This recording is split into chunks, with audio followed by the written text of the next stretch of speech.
Grand systemic shifts occur as one cycle draws to a close, allowing for a new phase to come into existence. As this happens, the older environment or reality structure stagnates. The result, in this case, is a deeper fall into materialism, which, if continues, eventually comes to a point of fracture. A deepening material reality appears to create a cutoff from subtler planes of being and connection. Yet no matter how this feels, it is metaphysically impossible. It is a time, however, for people to become as spiritually grounded and metaphysically well informed as possible, as stated by Charles Upton. Why? Because the illusion of ordinary life is fast breaking down. In these times when there is a phase change from one phase to another, there is greater vulnerability for fragmentation to appear in the dominant reality structure. Some traditions have referred to these as cracks in the veil. I have used the term consensus reality meltdown.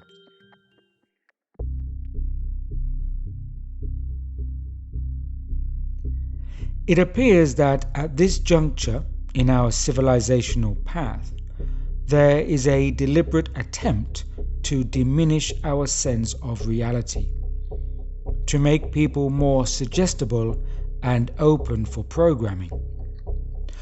Also, to create a psychic numbness and fear. I sense that there is a parallel reality system being put into place that presents a false solidification of the world through a deliberate push for greater materialistic beliefs and faith in technological solutions.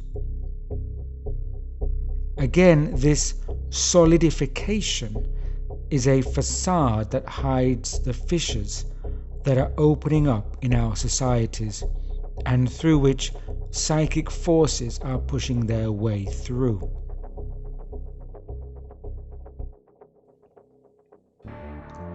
It is critical now that we each maintain a mental balance as we move forward. Also, it is important in these times that we neither stagnate nor fall too much into the uncertainties of chaos. It is now the fine line we seek between these extremes of solidification and stagnation, and chaos and fear.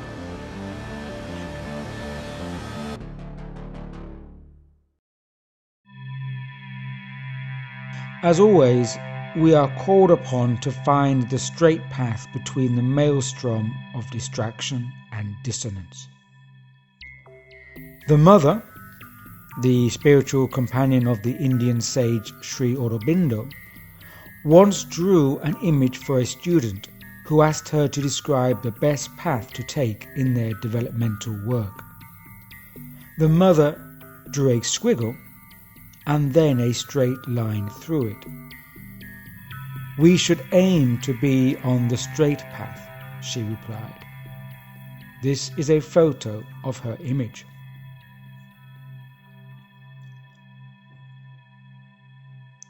The power that others have over us depends on how far we stray from our own inner dependency, our own straight path that lies within. This is the path of our frequency. Is it a squiggle or a straight line? We must answer for ourselves. We are each more than we have been conditioned to think and believe. It is true that we have been held back by our own imposed limitations.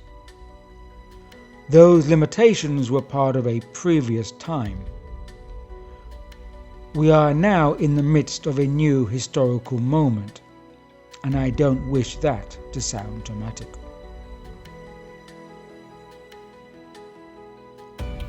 The human transformation, including our social and cultural systems, will only come about from having a realization of the situation we are in. And this includes a realization and perception of ourselves. If we continue to act and behave from the same patterns, then how can we expect to break this continual chain of conditioned limitations?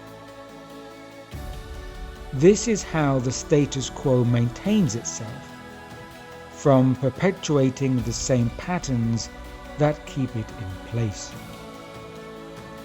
Any awakening to the perceptual programming we have been under will activate the guardians of falsehood, or rather, the modern hooded inquisition against truth. This modern inquisition, similar to the religious inquisition of the Middle Ages, will seek out to suppress any voices of contention against the dominant narrative.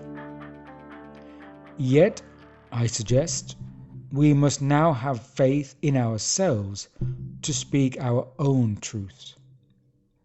And speaking one's truth usually fuels our own transformation. Upon this shifting ground, change, one way or another, is inevitable.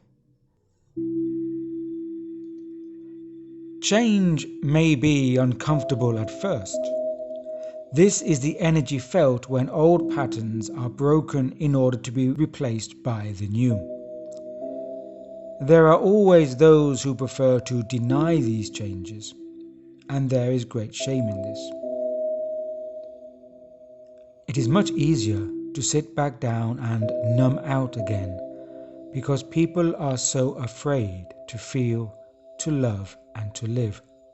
What a shame.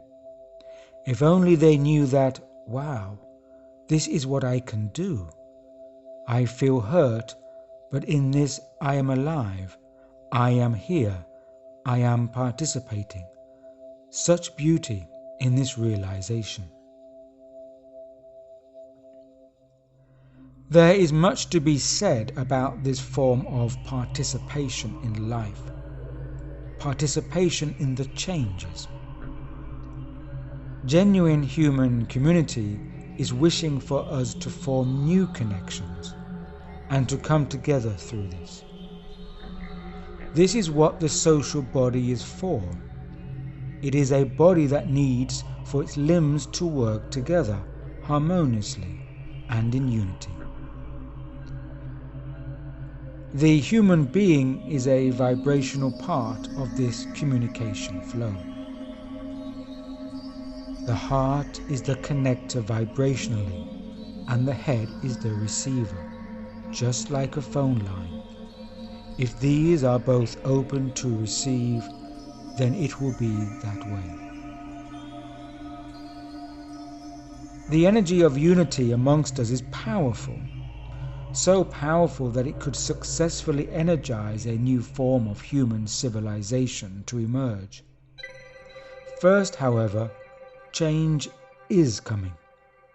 People are already feeling the discomfort of this. And for many people, this change is bringing great challenges and forcing them to make life-changing decisions. In whatever way, something huge is coming that will compel people to make their choices and to stand by those choices. For my part, I would want nothing more than to be on the right and noble side of human history.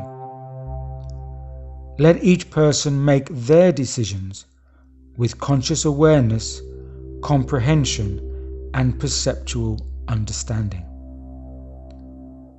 Let us now go forth.